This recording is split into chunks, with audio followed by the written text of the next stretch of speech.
His first Pokemon Nuzlocke. I'm attempting to do one myself, actually, in a couple of days, so let's go.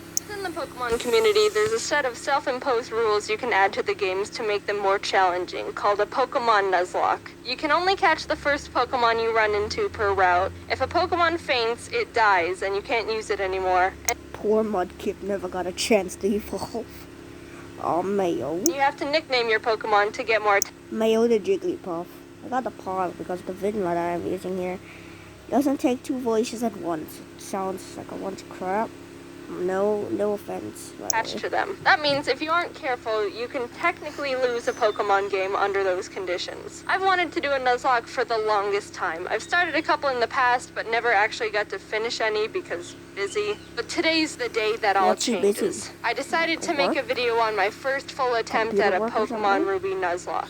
Let's see how it went. After breaking free from the back of the moving truck my mom stuffed me in and introducing myself to the neighbor Brendan, the kid that I always thought was a monkey said that he heard screaming up ahead. Professor Birch is getting mauled by a level 2 Poochyena, so I let his Torchic out and she scratches the crap out of it. He gifts me Torchic for rescuing him and I name her Teriyaki, my first Pokemon. Walking up the route more, I run into Brendan, who challenges me to a battle, where Teriyaki proceeds to also scratch the crap out of his Mudkip. Good job, Teriyaki. You're 2 for 2. Doing great. Professor Birch gives me 5 Pokeballs, and the Nuzlocke has officially started. I walked back up to catch my first Pokemon and ran into a Zigzagoon. Alright, not the best, but I can work with this. You know, I think we're gonna have a really awesome adventure. Dude! So Teriyaki one-shotted Zigzagoon with a critical hit scratch, but whatever. Contain your murder a little bit, alright, guy? Route 102 is right around the corner, and that's where I was able to catch Corn the Seedot. Look at us, couple of friends ready to take on the Hoenn region together. After watching the weird Kid Wally struggle to catch his first Pokemon, I continued... Now to hear this video, everybody in the comment section, I want to capture the attention of other YouTubers, just saying. Comment Johto for life. Yes, really. By the way, I'm talking to my editor. He's gonna put some editor. Editor, say hi. Alright. So, yeah. Comment Johto for life, baby. Because we all like Johto. Johto for life. Cyndaquil. Johto for life. Onto Route 104 and found a little Talo in the grass. Aggressive and screamed and hungry? Oh yeah, I know your name. Ari? In Petalburg Forest, a Team Magma grunt jumps some random professor, so Ari and Teriyaki peck his eyes out. Oh, hello, Shroomish. I'm gonna name you Onion. I make it to Rustboro, and while getting ready to take on Roxanne's gym, Teriyaki kills another Zigzagoon I was about to catch. What's your problem with Zigzagoons, dude? But it turned out alright, because she also ended up evolving. Onion was able to destroy Roxanne with ease, and we got our first gym badge. Exiting the gym, we catch a glance that Team Magma is up to no good again. Something about the scorching earth or something. And this old man exclaims that they stole his Pico. Here's your dog. Also, you're coming with me. The mayor thanks me by turning me into his errand boy, and I arrive in Dewford to give a letter to Stephen. Alright, what do we got? Ugh. Okay. Chomps. After finding Steven, it was time to take on Brawly, the next gym leader. Ari's a stone-cold killer and easily earned MVP in that fight. Things are going well. 2 badges in, and the team is looking good. On my way to the next city, I caught a tentacle on the beach. Actually a stone-cold killer, kid. Squidward. And after beating Team Magma and Brendan again in Slateport, it was time again to get ready for the gym battle with Watson. But as I was fighting some trainers, Chomps the Mawile got electrocuted a bit too hard and was killed. Rest in peace, Chomps. Jaiden, let's battle. I want to show you how strong I am. Okay. Ari, this is an electric gym. You're not allowed to fight in here, so... you can just wait outside. Got it. While battling the gym trainers, Onion evolved into Breloom, and together with Teriyaki, they were able to get another victory. Now we were riding high. 3 gym badges in, and no... main come on, casualties. With our massive confidence, we decided to take on the Win Straight Family's challenge of beating all their family members. I had Squidward out front to get him some experience, but we ran into some troubles with Grandma. Oh god, it's gonna do a high jump kick. We can take him out, but I need a clean switch first. Oh no. So I had to sacrifice Hush Child the Whismer, but honestly that was the safest move to ensure no one else died. Goodbye, Hush Child. You might be missed. Everybody While we were died. heading to Fall Arbor, fighting some trainers, Ari evolved. Oh, look at my big Two deaths word. so far. Yeah. We were almost to Peck their town, eyes but we out. had to get through the sooty grass on 113. Oh, What the jeez. hell? Alright, Barf, get in there with Barf. the rest of them. I walked into Meteor Falls to see Team Aqua and Team Magma arguing about water and rocks. Can I go? So get over here. They kept complaining and I had to go up the volcano they were blocking to fight Maxie, the Team Magma leader. That was a hard fight. Onion and Teriyaki were able to take out his mighty His? How did I not know that, dude? and camera-upped, but his Golbat hit hard. I ended up having to switch in Ari and double team up to win the battle. Not the most honorable of strategies, but it worked and we're moving on. On the way down the volcano, I ran into a matchup. Oh, hello there, Chad. What? You're a female? Did I stutter? We arrived No, in you Level did Ridge not Town stutter. and started getting through Flannery's gym. During that time, Squidward was almost killed by a Fury swiping Kecleon. Fury swipes. Oh my gosh, that does a lot of damage. Stop! But when it came time to battle, he pulled his weight and more. Honestly, with the team, there wasn't much I could have done to Flannery's fire Pokemon, but Squidward came in clutch by learning Bubble Beam, and it was all over for her. Badge 4, under our belt. How did Brendan he met up learn with us Bubble outside the Beam? gym to give us goggles so we could By walk in leveling up or sandstorms. something? I found a claw fossil, and Anorith was born. I didn't know what to name it, so my friend named him Gary. Now it was Gary. time for the 5th gym. After some training, Gary the Chad Snail. evolved into Machoke, and the team was Squidward and leveled Gary up. the I Snail. started the battle with Ari, and after realizing I was in trouble... Oh crap. Yeah, that doesn't do a lot of damage. I managed to squeak by with more double teams. Ari was barely Yeah. able to take out the You're first dead. slacking, so when the second, stronger one came out, I knew I had to use a different strategy. I brought out Onion to leech seed it and try and get more chip damage in, which worked, but he was also killed by Slacking's Oh, God. facade, which I thought he could take. No, Chad was able Onion. to finish off the rest of the fight, but that was the first death that actually hurt. Onion died. Rest in peace, Onion. I'm not crying. What? Someone's just chopping onions in here. Oh god. But with every Critical down, hits. there's enough. And Corn Emotional stepped up damage. and was ready to fill Onion's spot. While passing through Mauville again, Watson asked us to help him turn off the city's generator, and while down there I found a Magnemite. Mm. You want to come with? Okay. We kept on Okay. our way, catching Spurky the Electrike, and while fighting Aw. some trainers, Corn survived 2 very close calls. Corn. He took a Swords Dance boosted Wait, Fury Corn Cutter by evolved? Ninjask, and a misclick from me, which resulted in him tanking a wing attack from a Tailo. Wait, what? What did that say? What did nature power say? It's gonna take a while. I want to see what nature power says. It said something.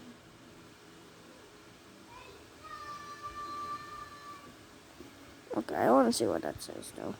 For real? No, I can't pause it anymore. Okay, never mind. Well, that went extremely bad. I'm just gonna see when this thing loads again. Meant to switch out to another Pokemon. Him tanking a wing attack from a Tailo. No. Corn, no!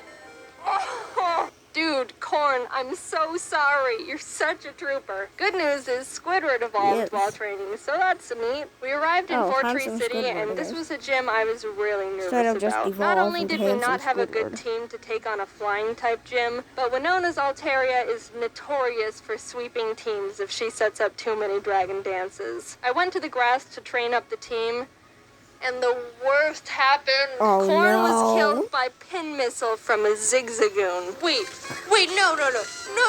Stop, Corn! No! Corn, no, Corn! You monster, how could you do this? Is this why you kept trying to kill all the zigzagoons? I want to think that That's Corn why I tried a sacrificed himself Pokemon because Unite he knew we Nuzlocke. were at too That'll much of a actually be pretty disadvantage hard. going into Minona's Can gym. never die. And by opening up a space, we could get the type advantage we needed to stand a chance. With a heavy heart, I brought Zip Zap Zop the Magnemite to the team and realized how much more grinding I was gonna have to do. I had to fight so many Merrills to get Zip Zap Zop on par with the rest of the team. You want to know how many? The move Thunderbolt can be used 15 times before it runs out. And I had to go back to the Pokemon Center almost 6 separate times to refill it. Meaning Zip Zap Zop killed more than 80 Merrill that were living in that lake. Oh my Winona God. led with Critical Swellow, which Zip damage, Zap dude. Zop was able to take out. But she immediately brought out Altaria, which made Everybody, again, another disclaimer. Comment Johto for life. me very scared because I know she's got Earthquake on that thing. I didn't have a clean switch and I knew no one on the team could take 2 hits from this Cloud Bird. So I ultimately decided that I'd have to have Zip Zap Zop paralyze it in exchange for his death. Goodbye, Zip Zap Zop. You weren't here for long, but your efforts will not be in vain. Oh my God! Somehow Zip Zap Zop lived the Earthquake on 2 HP like a mad lad. Corn must have been looking down on us for that one because there was definitely a 90% chance Zip Zap Zop was supposed to die there. With that string of luck, I was able to switch Ari in for Zip Zap Zop to predict another Earthquake and started chipping away at the Altaria, which was not going to be easy. She was already starting to stack up those Dragon Dances, which make her moves even more powerful, and I was legitimately sweating. But with what little luck we had left, Winona got greedy and tried to get in that last Dragon Dance, and that's when Ari was able to swoop in and snipe that kill. If that Altaria would have decided to attack at any point, she would have one-shotted anyone and everyone on my team. Thank you, Corn. You shined your photosynthesis onto us. From there, I was able to heal up Zip Zap Zop and sweep the rest of her team. Oh God. The 6th gym badge was ours. Are those clouds? Oh God. Outside the Safari Zone, I found a Duskull I was able to catch. I tried to have Gary on the team since resurrecting him from the dirt, but he honestly has like no moves that do damage, so I decided to replace him with Sin. We arrived in Lily Cove and I tried fishing on the beach for a Pokemon, but Chad punched the whalmer I reeled up too hard and killed it. We stormed Team Magma's base, and while trying to get the Master Ball they've got on the ground, an Electrode exploded and almost killed Chad, which was uncalled for. After beating their admin, they escaped into a submarine, and I went on to fight the next gym. Kate and Liza were the first double battle gym leaders, and I didn't realize until too late that I was just a tad underleveled for them. I guess 42. They don't have any more than 2 Pokemon, so I think we should be okay. Yeah. 42? Good luck with that, Jaiden.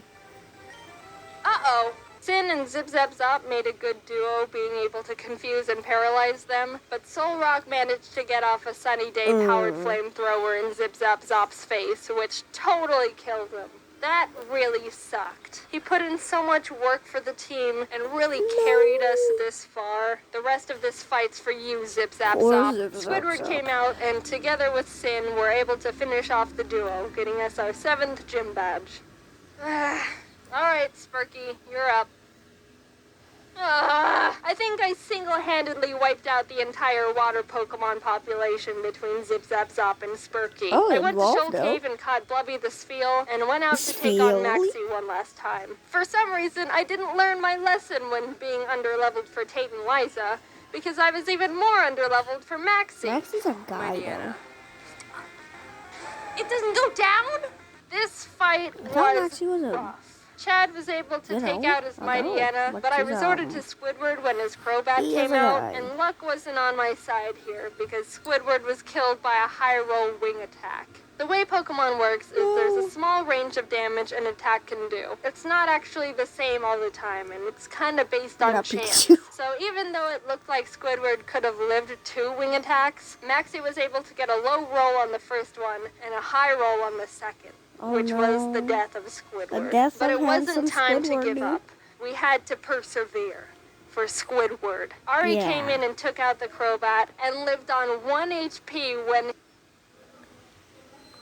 Wow, that's a pretty derpy looking Ari there, just saying. Okay, I'll see you there again. Alright, that's all we got. Rock slide. It was a tough battle, but we squeaked by. Barely. After that fight, I needed to take a step back and seriously grind up the team again. If we were just a bit more underleveled, we would have been murdered. Blubby joined the team and we got to work, eventually arriving in Sutopolis. Steven and the Sutopolis gym leader Wallace were there saying Groudon was in the cave because someone used the wrong orb and pissed him off. So I went in there, walked up to Groudon, and Master Balled him immediately. There's no way I'm fighting Groudon. Now get in the box. While fighting Wallace, Sparky was able to take out his Love-Disc Concealio. Sin beat his Whiscash, and Chad finished off the Milotic. The team was perfect. And after obtaining our final gym badge, I knew we were ready for the Elite Four. We got through Victory Road. Wally tried to fight us for the last time, but he just needs to stop. We exited the cave, and there it was. The final challenge. Here we go. Sydney was up first, and honestly, he wasn't a challenge at all. Chad and Teriyaki were able to take care of his team with ease. Phoebe wasn't difficult either, with Sin and Bobby being MVPs. Glacia was a bit tougher. Teriyaki was able to take out her Glalie, and Spurky could handle her Celios, but her Walrein was the big problem. Walreins are thick, can tank a lot of hits, and can do a lot of damage. I would know, because I have one. I brought out Chad and she was able to get in a good amount of damage, but she was ultimately killed by Blizzard. Sin came out to try and confuse it, but it broke through the confusion and landed a Sheer Cold. Holy crap. Sheer Cold is a one-hit KO move. It has a 30% chance of hitting the target and will fail if the target Pokemon's level is higher than the user's. But even under all those conditions, it hit, and Sin was killed.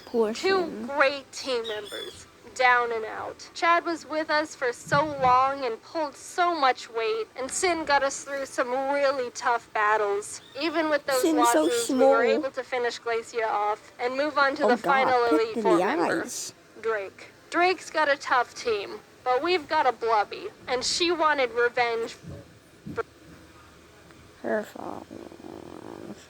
Super Saiyan Blubby? No way, dude. She's awakening. Off and move on to the final Elite Four member, Drake. Drake's got a tough team, but we've got a Blubby, and she wanted revenge for her fallen comrades. She ice-beamed every single one of Drake's Pokemon. Just a straight-up massacre. And with that, it was on to the last battle. Steven Stone. I was legitimately nervous. I led with Spurky to take out his Skarmory as quick as possible, and Blubby was able to take out his Claydol and Aggron, but then came his Metagross. This might be the end. Metagross is Steven's strongest Pokemon, so I needed to hinder it as much as I could before it started doing serious damage. I knew his Metagross had Earthquake, which would definitely take out most of my team, so I had to have Spurky Kamikaze to get a paralysis off. Blubby came out again, and after a lot of hard work, finally beat the Metagross by spamming Surf. Teriyaki was able to finish his Cradily, and his final Pokemon was Armaldo, Gary's final revenge for getting booted from the team. I brought out Blubby because Teriyaki was pretty weakened, and after realizing she gets two-shotted by him, I knew she was gonna have to die. So with a heavy heart, Blubby pulled off her last Surf, getting Armaldo in the red, and was killed. Teriyaki, the Pokemon who's been with us from the start, who's seen her friends die in front of her, the OG, refused to let any more murder happen. Onion, Corn, Zip Zap Zop, Squidward, Chad, Sin, Spurky, Blubby. Their zeros and ones won't go down in vain. One good kick to the head, and we did it. We completed the Pokemon Ruby Nuzlocke. Teriyaki and Ari were the only survivors, but the whole team put in a lot of work to get us to number 1. Look at that. Alright, I'm gonna count that as an end. Cheers to the true Mad Lads. Rest in peace, everybody that died. Okay, so that was my first ever reaction to a Jaiden animation video. Except if you count those older days. It's a 20-minute long video, so yeah, I know it's not like all the others, but come on, dude. Alright, so, goodbye. But remember to comment Johto for life in everybody else's comments, right? Even the YouTube shorts. Red Velvety, Ayoden, Jellybean. I want to capture their attention, just saying. Alright, let's go. Johto for life, baby.